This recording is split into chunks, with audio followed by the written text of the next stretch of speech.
Assalamualaikum warahmatullahi wabarakatuh. Nama saya Ziadatul Hilmi. Di sini saya akan memaparkan apa yang saya ketahui dan apa yang saya baca dari beberapa referensi tentang apa itu ilmu komunikasi bisnis. Nah, sebelum itu saya akan menjelaskan terlebih dahulu apa sih itu pengertian dari komunikasi bisnis. Secara umum, komunikasi bisnis itu adalah suatu komunikasi verbal maupun non-verbal antara orang-orang di dalam dan di luar perusahaan. Hal ini juga meliputi seperti gagasan, ide, pendapat, hingga informasi yang dilakukan secara personal maupun impersonal. Nah, itu sendiri pengertian dari secara umum dari pengertian komunikasi bisnis. Di sini pun ada pengertian komunikasi bisnis menurut para ahli, ada 4 para ahli, yaitu yang pertama ada Anderson. Profesor Anderson sendiri mengatakan bahwa komunikasi bisnis adalah rangkaian langkah serah terima maksud yang terjadi dengan dinamis serta konstan berubah sesuai dengan kondisi yang berlaku. Nah, itu adalah pengertian dari Profesor Anderson. Nah, sedangkan yang kedua yaitu Aristoteles. Aristoteles sendiri mengatakan bahwa komunikasi adalah usaha yang berfungsi sebagai alat warga masyarakat dalam berperan serta dalam demokrasi.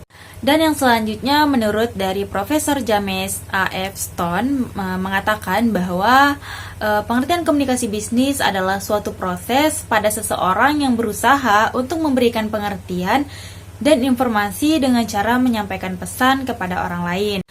Dan yang terakhir menurut dari Profesor Dr. Andres H.A.W. Wijaya mengatakan bahwa pengertian komunikasi bisnis adalah hubungan kontak antar dan antara individu maupun antara kelompok. Jadi maksudnya di sini adalah hubungan antara per individu maupun per kelompok. Nah, jadi itu pengertian komunikasi bisnis menurut dari beberapa para ahli tersebut. Jadi dapat disimpulkan atau dapat dikatakan bahwa komunikasi bisnis adalah pertukaran informasi, gagasan, dan instruksi yang disampaikan secara personal ataupun secara impersonal. Komunikasi bisnis ini juga sangat penting guna melancarkan aktivitas dalam berbisnis dan meminimalisir kesalahan dalam melakukan komunikasi bisnis secara impersonal maupun secara personal. Dengan adanya penerapan komunikasi bisnis yang baik dan benar, bisa memberikan berbagai manfaat dan pengaruh positif dalam sebuah bisnis. Adapun tujuan dari komunikasi bisnis ada 3. Yang pertama, menginformasikan atau biasa disebut dengan informing. Nah, tujuan komunikasi bisnis yang pertama adalah menginformasikan, ini yaitu tujuannya untuk memberikan informasi yang berkaitan dengan dunia bisnis bagi pihak lain atau biasa disebut dengan melakukan hubungan komunikasi dengan klien ataupun investor untuk perusahaan sehingga dalam melakukan kerjasama dapat terarah dengan baik dan menyesuaikan dengan kesepakatan yang sudah disepakati, seperti itu. Dan yang kedua yaitu melakukan persuasi atau yang disebut dengan persuasion. Nah, tujuan melakukan persuasi ini yaitu untuk memberikan persuasi kepada pihak lain agar sesuatu yang disampaikan dapat dipahami dengan baik. Dan yang ketiga adalah kolaborasi atau yang disebut dengan collaboration. Ya, yang di sini maksudnya yaitu komunikasi bisnis adalah melakukan kolaborasi atau kerjasama bisnis dengan pihak lain. Nah, jadi bila tujuan komunikasi bisnis bisa berjalan dengan baik, maka aktivitas bisnis akan berjalan dengan baik juga. Jadi di sini ada kolaborasi antara pihak satu dengan pihak yang lain dalam melakukan kerjasama dalam berbisnis. Dan adapun jenis-jenis komunikasi bisnis.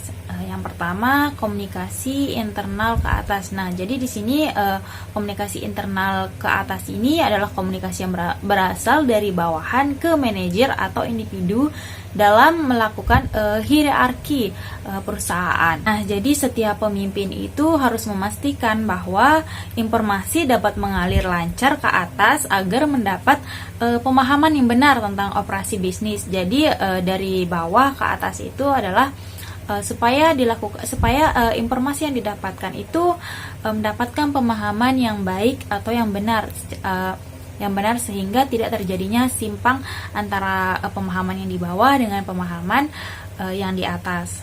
Nah, komunikasi ke atas internal biasanya mencakup survei, umpan balik, formulir dan laporan yang disampaikan karyawan kepada manajer atau pemimpin tim mereka. Nah, dan yang kedua ada komunikasi internal ke bawah.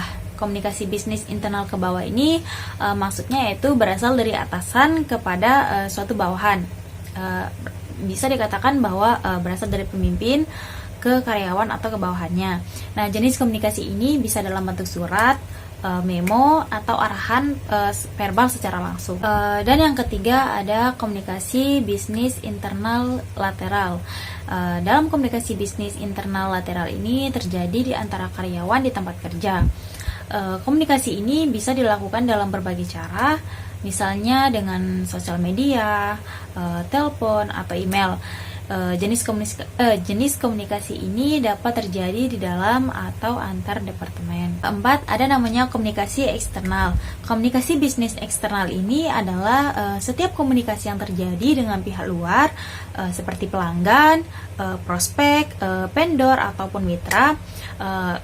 Dalam komunikasi eksternal ini tidak seperti jenis komunikasi internal. Komunikasi eksternal ini lebih ke secara kurang teratur atau tidak teratur seperti itu. Selanjutnya di sini saya akan menjelaskan beberapa fungsi umum komunikasi bisnis. Yang pertama di sini ada informatif. Fungsi informatif ini sendiri digunakan oleh para manajer dan karyawan dalam melaksanakan tugas-tugas mereka secara efisien. Beberapa informasi yang dibutuhkan terkait dengan fungsi informatif adalah hal-hal yang berhubungan dengan pekerjaan seperti tujuan perusahaan, prosedur, peraturan, dan lain sebagainya. Nah, standar kerja dan laba perusahaan serta emosional perusahaan secara umum. Dan yang kedua ada regulatori. Regulatori ini sendiri memiliki komunikasi bisnis sebagai alat untuk mengendalikan dan mengatur jalannya suatu organisasi. Bentuk komunikasi ini dapat berupa perintah dan laporan. Dan yang ketiga ada persuasif.